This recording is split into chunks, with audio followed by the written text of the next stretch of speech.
இப்போ பாருங்கள் மீன் குழம்பு, காரப்பொடி மீன் குழம்பு எங்கள் வீட்டில் எல்லாருக்கும் சளி பிடிச்சின்னு இருக்குதுன்ட்டு வைக்கிறோம்.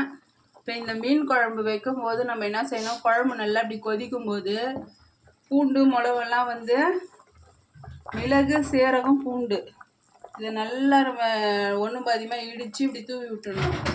இந்த குழம்பு சாப்பிட்டோன்னா சளியெல்லாம் போயிடும், உடம்புக்கு அவ்வளோ நல்லது. இது மாதிரி தூவி விட்டுட்டோங்களா. இப்போ இது நல்லா கொதிக்கிட்டு இப்போ மீன் காரப்பொடியை கழுவி வந்து போடணும். காரப்பொடி இந்த மாதிரி பொடி பொடியாக காரப்பொடியை வாங்கி வந்து நல்லா கழுவிட்டு இப்போ வந்து இது போட்டு அப்படியே இறக்கிடணும். இது சட்டுன்னு வெந்துடும் இல்லைங்களா. இதை கழுவி எடுத்துகிட்டு வரேன். இப்போ பாருங்கள் காரப்பொடியை நல்லா கழுவி எடுத்துன்னு வந்துட்டேன் ஆஞ்சி.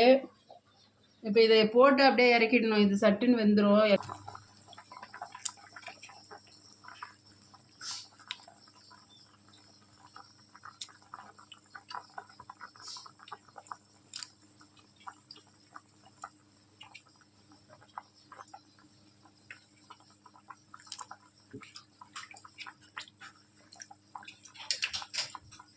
இப்போ பாருங்க போட்டுட்டேன். இப்போ இது ஒரே ஒரு கொதி தான் கொதிக்கணும், டப்புன்னு இறக்கிடணும், இல்லைன்னா முள் மீனெல்லாம் குழஞ்சிடும். இப்போ பாருங்கள் நல்லா ஒரு கொதி கொதிச்சுடுத்து. இப்போ மீன் குழம்ப இறக்கிட வேண்டியது தான். நன்றி, வணக்கம்.